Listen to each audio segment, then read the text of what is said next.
G'day legends, I hope that you are having a fantastic day and so far that you are having a brilliant week. Now legends, I have to apologise. I believe that my phone is going to ring at some point in this video and it is important, so if there's a cut, I do apologise. It always rings at the worst possible time, but legends, of course, as always, we have a lot to go over. Of course, we'll be looking at the maps, comparing maps, and I have a couple of geolocations to show you.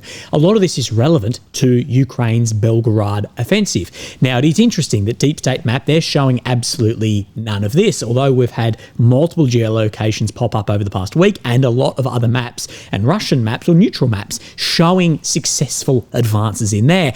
But I do question the cost. Maybe this is why we're not seeing the government or maps aligned with the MOD talk about it. Okay, we need to, of course, talk about the 4 helicopters that it looks like Russia lost yesterday. Of course, we got footage of HIMARS missiles appearing to strike 4 helicopters on the ground. Now, we need to talk a bit about this at length because the video is not super clear and we've had to sort of decipher what fighter bomber has said around this. Remember, we have what I'm calling the boy who cries wolf syndrome around any airframe losses. There is so much misinformation when it comes to airframe losses from Su-34s to F-16s. At the end of the day, my standard for when I accept something is probably absurdly high, but it's better off that way than all these people sharing DCS footage and all this other crap about 50 F-16s being lost and 1,000 Su-34s going down.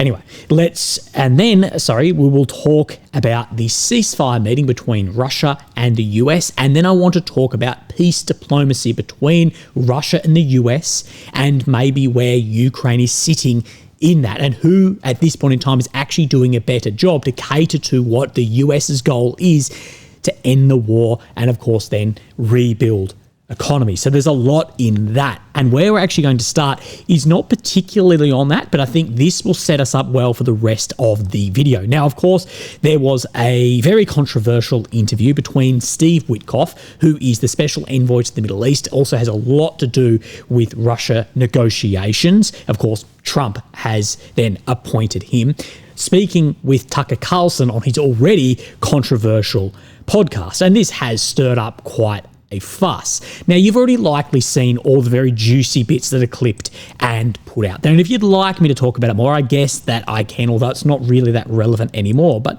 firstly, check out the bling going on here. But back to the video. Anyway, the bit that went, I think, a lot unnoticed, but really picked up my ears was about halfway through. Tucker and Witkoff, they shared this idea, at least words to the effect of that Europe is done, Europe is finished, questioning Europe's geopolitical stability, their power, and their future. And they were indicating more trade and relations between the current administration into then Middle East and other nations, of course, nations making up then the global South. And we're seeing this shift as well. And this is where lines are being drawn between left and right, postmodernist, traditionalist. And I think this goes a lot into line of what we've seen Mr. Vance talk about and others speak about, of course, this division between where Europe is going in the trajectory and where the US is as well, and the effect that that could have. And this next century will have some very interesting power shifts. In my opinion, it is time for Europe to unite or they will die, because there are not singular huge powers in Europe really other than Germany and France. And the risk is that these nations, they go it alone. They cut the dead weight and they're going, okay, we're going to be more independent and sovereign and pull out of some of these. Germany may go 3 for 3. Well, some losses there, maybe 3 for 3. So that was interesting, this idea of this movement maybe away from Europe and towards other areas. Actually, let me not delete that because we're going to reference that further down the line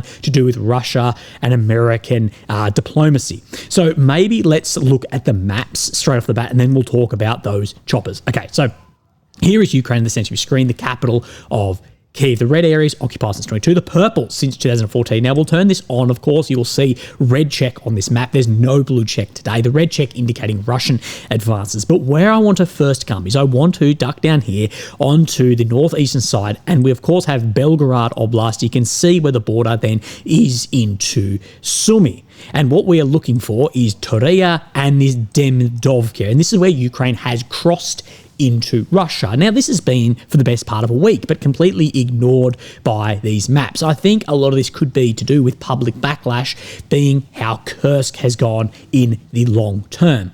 But never fear, I have some geolocations for you. So right on the outskirts of Demidovka, right in here in these first houses, about 1.4, 1.5 kilometers, we can see this footage here. This is from a Russian surveillance drone team. And if we skip forward a little bit, what you can see moving around these houses here is this is Ukrainian infantry in these areas. So we can confirm there's definitely movement, definitely blue zone there. And of course, we had all those geolocations of those vehicles getting smoked. And then we bring up then Syriac maps, and this shows far more, of course, than a map that shows nothing. Anyway, what it shows is there is some large advancements across into here. Now, this red dot, this is Demidovka. We can see also where these tree lines are in here. It's taken, of course, at different times of the year, but right out here, this corner, that's where that geolocated footage was, and that this whole area in here has come under Ukrainian control, or at least is grey zone. But I would say this in here should be blue at this point in time. Ukrainian army made new advance along the border and reached the locality of Popovkia, which sits just to then the west of Demidovka, and here is much smaller, where Russian army repelled the attack. Now, while we're speaking here, and this not being seen to, of course, this is where we saw and showed you a lot of those Russian helicopters working. Now, what I showed you was the LMUR, which is just a guided missile system taking out some of those infantry fighting vehicles. And what I said was this is most likely Kar-52, could be Mi-28. It could be a whole bunch of different systems, really, but most likely it would be a Kar-52, given that is the Pinnacle assault helicopter in the Russian aerospatial forces.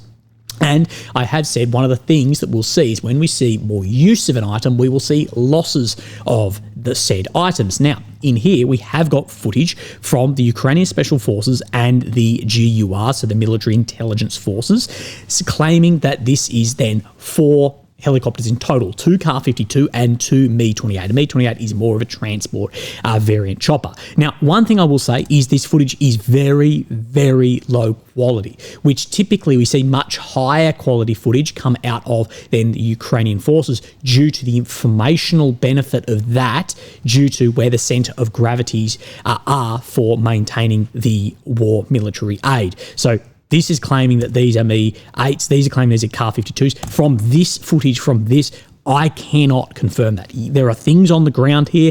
We can confirm that definitely a few of them are choppers, but realistically, the actual subtype, I wouldn't be prepared to comment on that. So at the moment, we're analysing this from just face value. But of course, you can see rotors on these are choppers. So we see some of the HIMARS air bursting over here. Of course, air burst, tungsten balls go everywhere. This one looks like a more than direct hit, and then a further hit on that 4th one. Now, we need to break this footage down just a little bit more, as there are some things that present maybe beige or red flags, to use some terms, I guess, of girl TikTok.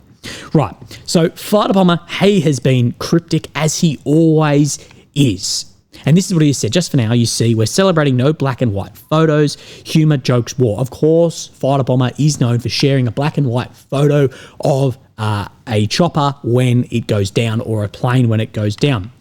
So what that means to be the way, wait until they tell you everything and show you everything. So we're waiting for stuff. Is it virtual? Is it official? We don't know. Now, why no black and white photo? Many have picked up on this, including this gentleman right here. And what it may just be is that it's just no confirmation of loss of life. It still may be that helicopters have been damaged or destroyed. Okay, we're going to talk about this more.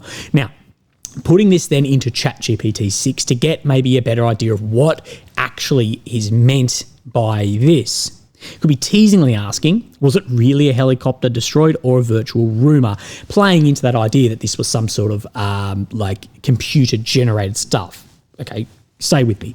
Natural interpretation, just watch and wait. We're celebrating no grim black and white photos, just humour, jokes, war, so relax. No need for hysteria. If things are kept quiet, there's a reason for it. Eventually, you'll be told and shown everything, and they'll explain why they didn't tell everything right away. Was it really a helicopter? Is it official or something virtual? Now, fighter bomber, he then actually does talk about further what the case actually is here. Now, another gentleman of mine behind the scenes has reached out and said, whenever we see an explosion on a video, everything gets darker for a few frames. That's consistent with the device adjusting its color scale dynamically to match the dynamic range of the IR's infrared captured by the sensor, which would peak quite high right at the moment of the blast. It, of course, could be possible to fake with CGI, but that would be a very well-made fake. So saying that he believes that the video is most likely real, pushing back on a lot of claims that it was then faked. And we can see that in the footage. But the questions around it is how much damage actually was caused to these. And this is the footage, and AMK mapping has shared it here. Now, as I said, due to our boy who cried wolf syndrome, our standards are very high when it comes to aircraft losses. And the number of fakes has led us to this, from claims to outright lies to then faked footage. Now, I believe that this video is most likely very real, and that these choppers would have suffered substantial damage or are destroyed. If I threw a tungsten ball at you, it would hurt a lot, and these throw those much faster. So I believe most likely this footage is definitely real, but there are some questions to be asked about this. Firstly, I've got a number 2, but why are 4 high-value assets sitting basically out in the open in a potato field? Typically, Russian air defense shoots down their own choppers before they get to this area. No, but why are they sitting out in here? Now, again, they're helicopters, they can do this, but it's just a question to be asked. 3, the main one is there are no fires after the fact. Now, this does not mean that there isn't significant damage, but at the end of the day, these are carrying then tons of fuel, and as well, they are carrying, most likely, highly explosive munitions too. And why was there no then footage following this of the battle damage assessment? Of course, for that informational propaganda purpose, which is very important and significantly more important for Ukraine than it is for Russia, given the international and domestic centres of gravity. Now, fighter bomber, he's very reliable on reporting own losses. This is super rare in this war, and he has expressed some doubt. So some beige or red flags have somewhat gone up. Now, this is more broken down from another post I put into ChatGPT with the prompt, with another fighter bomber post, I should say, with the prompt, can you translate this into English and make more sense of it? This is a Russian military blogger speaking about potentially targeted helicopters, and then put in his original post. Now, he talks about, I'll explain, in this particular case, I'm not sharing specific details about the situation. For example, I might not have accurate information or fully understand what happens. The Ukrainians struck at night with HIMARS, so that definitely happened. And post-strike assessment was done via drones equipped with thermal imaging. This means that they could see there were no helicopter fragments or fires. Again, that's why we didn't get it seen, even with a nearly direct hit. Not to mention the missiles landed nearby, but yet the power of HIMARS lies in its shrapnel. Of course, the shrapnel of this is where the main firepower is, especially against something like an airframe. What they saw, you also saw, a strike happened. But as for how, where, and whether anyone was killed or injured, they don't know. They only know what they can see. So they decided to claim that everyone was killed and then watch the reaction of our panic squirrels. But we know that's not true, and we stay silent. By some miracle, no ground-level videos surfaced online immediately after the strike. Typically, with strikes on Russian equipment, we see almost immediately footage come out. Think about in Kursk when the S-400 was hit, we saw footage like that. Otherwise, the enemy might have figured out whether it was worth launching another HIMARS strike on the same spot. That's why OPSEC is important. Meanwhile, there was already a full-scale effort underway to repair the helicopters, fix damages, prepare them for relocation, and evacuate valuable personnel, specialists, and equipment. At the end of the day, choppers can be replaced, the personnel can't be. If someone were to claim that everyone was killed, only to later say it was all part of a clever plan, their credibility would be instantly destroyed by their own colleagues. On the other hand, staying silent for too long makes it seem like everyone really was killed and that the situation is dire. People start assuming the authorities are hiding the truth. Wives call the regiment commanders and mothers call the president. That's why I personally withhold information until it can be shared without compromising the safety of our personnel and equipment. So he's putting OPSEC over intelligence and information at this point in time. So he does suggest, despite the claims of this strike, there was no visible evidence of helicopter destruction, although it does say there is likely some damage. What I'm getting from this is that they're trying to hold this as close as possible as to repair or move these choppers by trailer or whatever, so there's not then further strikes on here. And why then wouldn't that drone show the burning up on the ground and be in significantly better quality also? 2, implies that silence is a strategic choice to prevent further strikes, acknowledge the challenge of balancing information control without causing panic or losing credibility. So we know, and this is why I've gone through this to show you all sides of this, we know there was definitely a strike, but there are question marks over the damage or destruction of said airframes. Okay, so we will get a better idea of this, I'm sure, at some point. It'll be very interesting to see. So let's then have a look at the maps. And of course, we're going to come up into Sumy. Of course, this borders with Kursk. Now, no changes have been shown here on this map for some time, but Syriac basically daily, he is showing that yes, there are changes on this front, including in separate areas. And if we go back to yesterday and then today, what we do see is Veselivkia, and in the direction of Volodymyrivka, we see grey zone. Remember, yesterday I reported in this front that Syriac is saying that Russia has crossed the border into Sumy in other directions. And this right here, that's telling me that that then occurred. Okay, so where we need to look on here. Firstly, we're going to talk about Basivkia. So what we need to look at is we then need to look at the shape of the border. So in Novenki, this front. So in here, up to just about where my cursor is here, he's saying that the Russian forces have closed up this, of course, in the direction of Basivkia. Now, to the west of here, Veselivkia, we can see by these two red dots, this is that I can't pronounce it, and this is that Veselivkia, we can see crossing into these areas. Actually, I may be slightly incorrect. Apologies. This red dot here would be this Vodolahi. He's not showing this movement at this point in time. We'll talk about this movement down in here. Just wait. Situation goes front. Russian army made new advances northeast of Basivkia along the border with Sumy and Kursk and expanded the axis of this, reaching the outskirts of that. Apologies. On the other hand, map corrections were made at Guevo, where Ukrainian army is still present in the western and central parts of the locality. Okay, we need to push into Guevo. This is an area where these maps, it's very difficult to get an idea. Okay, see this tree line right here. This is this forested area. So right in here, he's saying that Ukraine still hold this area in Guevo. Again, we'll get a better idea in time of the exact situation here. Let's then move our way down. Now we need to talk about Toretsk. Now, no changes again shown on this map. And again, the reason I believe no changes are being shown is because, well, it never showed the advancement in the first place. So Toretsk front, the situation Russian army remains complicated. Ukrainian army has managed to drive the Russian forces out of the locality of this and large parts of Leonidivkia. This is down on the south, which were in grey zone and back and forth attacks. In addition, Ukrainian forces managed to increase their presence in the centre of Toretsk near the stadium. So in this area, we can see the stadium in the grey zone. So movement into here, and as well Leonidivkia. As we have been reporting, this has been very unclear. At some point, some maps have shown Russian advancements right up into Petrivkia. So in here, push back. Again, weighed out on any of that. Then we see red check Badanivka towards Tarasivkia on then this front where that very important intersection is. Now we have Syriac map movement in this direction, but not on the same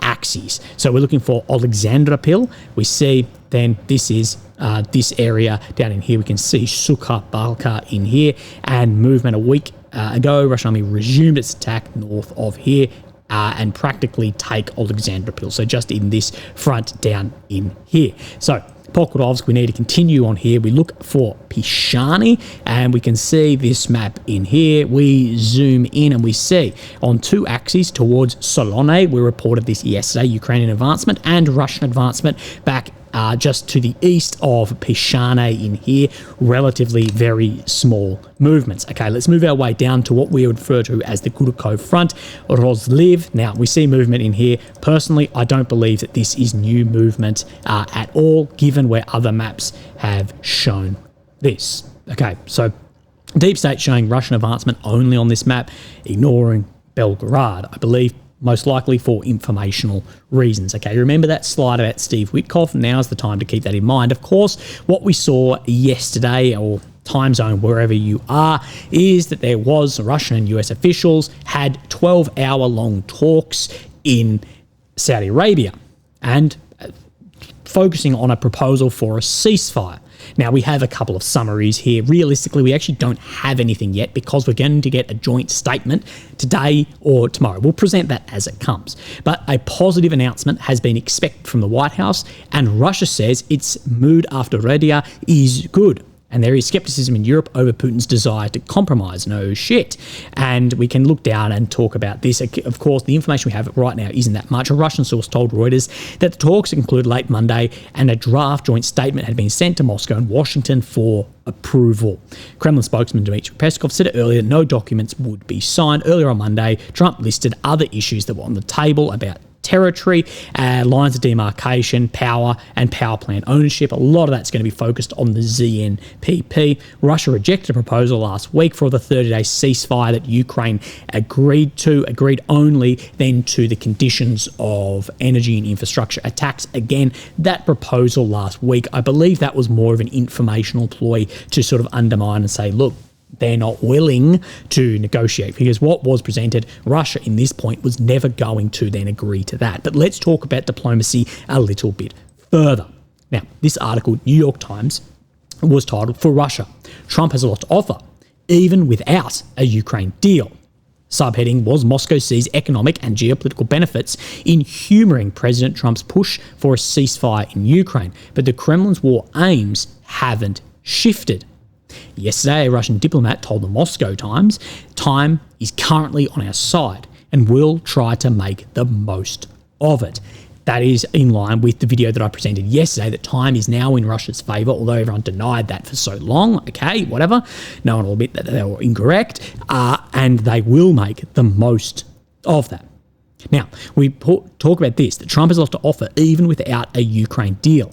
And I believe that Ukraine is undercutting a lot in this. Now, we're going to jump back to that article, but this was shared, of course, from Time magazine for a special with Zelensky. And I believe Zelensky's on the cover for maybe a third time at this minute. Now, the paragraph above any of this was that talking about Kursk, that it hobbled Ukraine's armed forces on the battlefield, talking about the ISR from satellites, and of course the limiting that from then the US.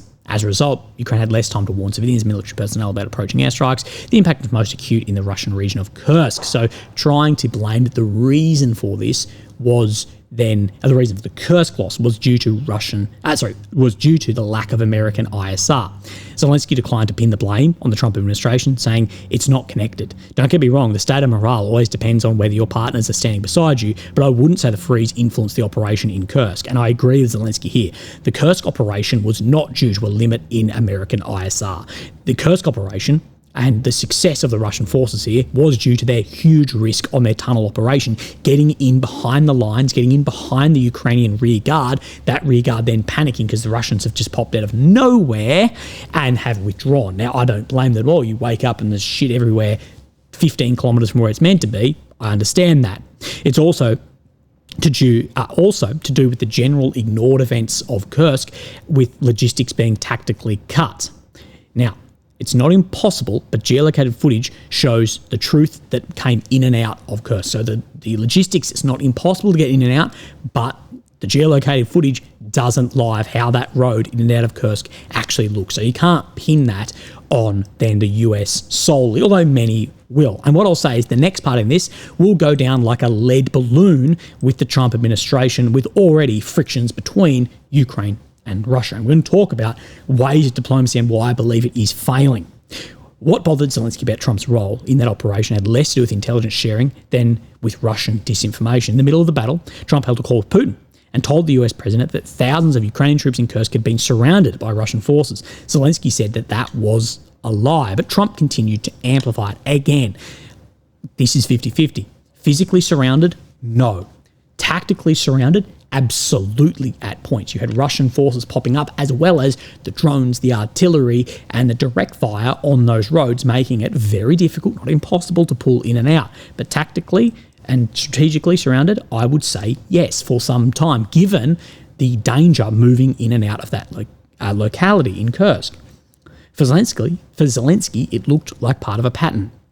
US officials, he says, had begun taking Putin at his word, even when their own intelligence contradicted him. Quote Zelensky, "I believe Russia has managed to influence some people on the White House team through information. Their signal to the Americans was that the Ukrainians do not want to end the war, and something should be done to force them." Now, what I'll say in this is this will go down like a lead balloon, saying that the reason the Americans or the Trump team have this idea is due to disinformation propaganda, and we saw how that has gone previously.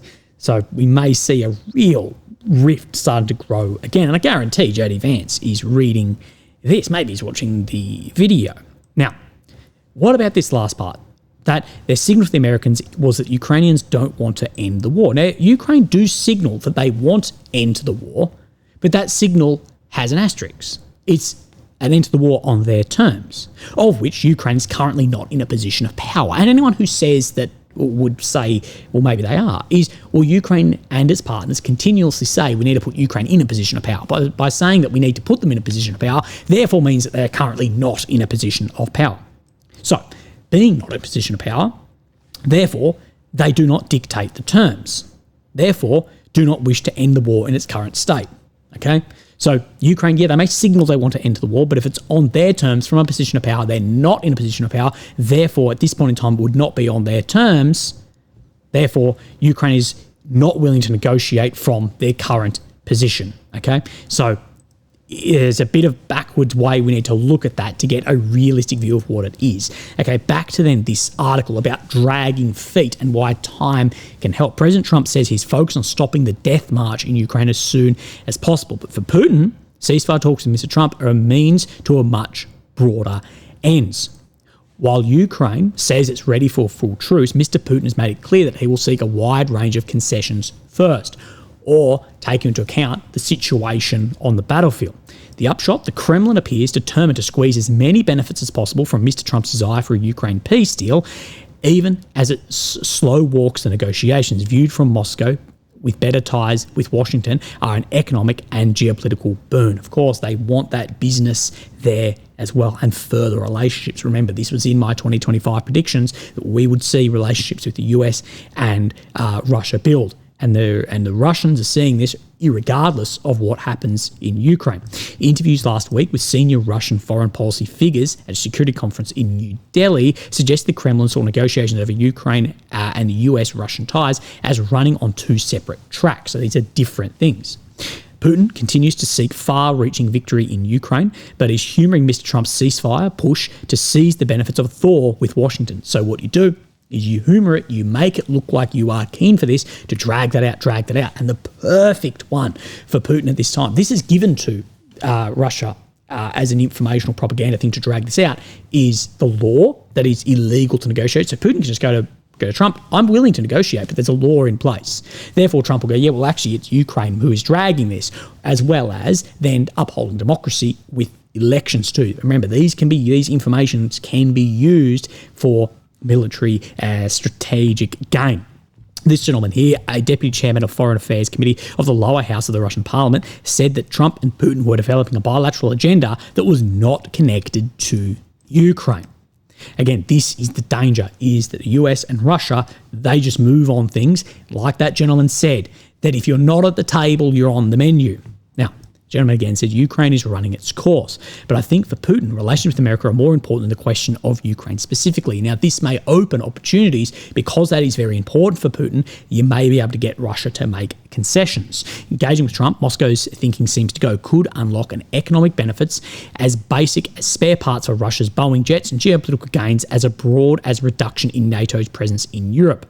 What's less clear is whether Mr. Trump will use those hopes as leverage to get a better deal for Ukraine, and whether he will at some point lose patience with Mr. Putin. So will Trump lose patience here, or will he leverage some of the areas where Russia is struggling as far as maybe sanctions to get a better deal for Ukraine? But is it going to look like walking back and handing over Putin as where Ukraine's minimum deals are at this point?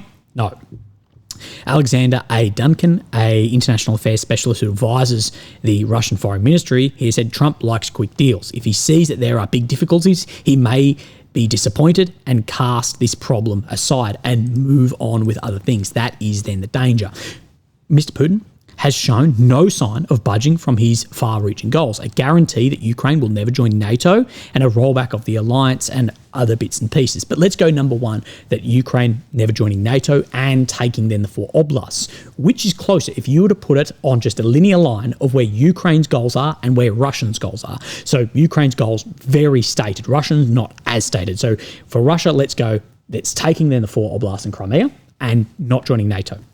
Ukraine at the other end, taking back all of the ground, joining NATO, handover of Putin, X, Y, and Z. Where along this line is the current battlefield sitting? Well, it's sitting far closer to where Russia's are than Ukraine's at this point in time, and I would say the trend is continuing in that way, if not crossing an event horizon. The director of the Institute of World Economy and International Relations in Moscow said Russia would seek a roadmap to a broader deal before agreeing to any ceasefire. He also said that Russia could accept a UN peacekeeping force in Ukraine as long as it did not include troops from NATO countries. We spoke about this yesterday because that would be de facto NATO. Of course, other countries coming in, people point towards China.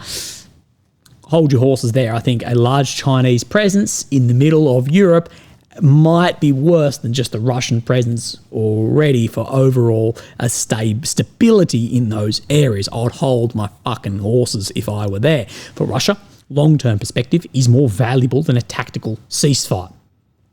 He boards the Russian Foreign Ministry. He said, we can emerge with a model that will allow Russia and the United States and Russia and NATO to coexist without interfering in each other's spheres of interest. So he's hopeful that something can then come. To achieve such a deal, Russia is appealing to Mr. Trump's business-minded focus. He contended that broad agreement over Ukraine was a prerequisite for US-Russian cooperation, and that Trump is a businessman and understood that Russian assets were currently undervalued in the US market, then getting in there and the companies missing out that have had to withdraw or go through other means. Okay, so there's sort of 2 battles going on. Ukraine's pulling Trump one way and Putin's pulling another. Now, I believe in this. As far as who is catering to Trump's desires most to end the war, his business mindset, his ego and transactional business-like approach, I believe that Russia is having a lot more success here. And there's reasons for this. That Russia is playing the game to a larger extent than Ukraine. Now, there's reasons for this. Russia has a lot more to offer at some level of negotiation. Of course, 100,000 plus kilometre squares of occupied areas, occupied then power areas, more long-range capacity, and of course, having vast critical resources also within its own borders and now inside of the borders it occupies in Ukraine also. And given Russia's current position of power, of course, this transactional approach is much easier to sort of play the game because you've got more to give and take. But I would say that Ukraine has taken at best an interesting approach when dealing with Trump. Course, a transactional, American-first, ego-driven leader. The first thing I would not do is criticise him publicly or attempt to undermine his influence or where his information came from, as we saw in the Time magazine, as we saw in the Oval Office, and as we have seen multiple times.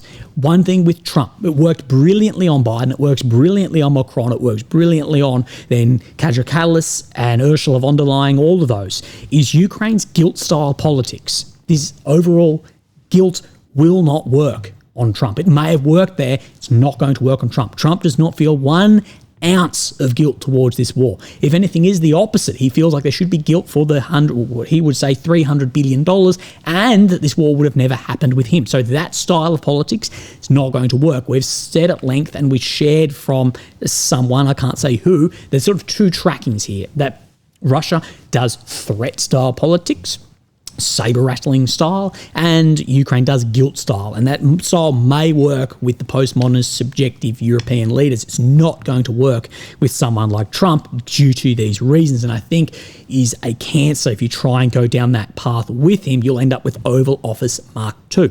Additionally, Ukraine have not been willing to realistically budge on its goals regarding NATO and its complete territorial integrity, where Russia, it has looked like they're more willing to work with, again, go back into this point, due to they've got a lot more to offer. They're willing to sort of give and take, where Ukraine has been hardline on, even if it's occupied, we'll never recognise it, XYZ. Now, this may just be a facade, but Russia's team appears to be more willing to work with the US, whereas Ukraine's team seems to want the US to work with or for them. Okay, does that make sense? I think the risk of US-Ukraine ties being completely severed, forcing Ukraine to fall back on European support, I believe this does grow daily. Now, in my opinion, even if that were to happen as the worst case scenario, this would not halt US-Russia relations. Remember what that gentleman said, that there are two tracks here. There is Russia, America, Ukraine and the war, and there is America, Russia, business. Furthermore, this may reinforce Mr. J.D. Vance's idea of Europe and the US not sharing values, and Mr. Witkoff and Mr. Carlson, their belief further that Europe is done. So there's a lot of reinforcement in here, and what I've said is later on in this war, due to the lack of diplomacy, it has given the Russians and the Chinese and other parties, other powerful parties, real opportunity to further divide this also. Now, who do I blame for this division in Europe?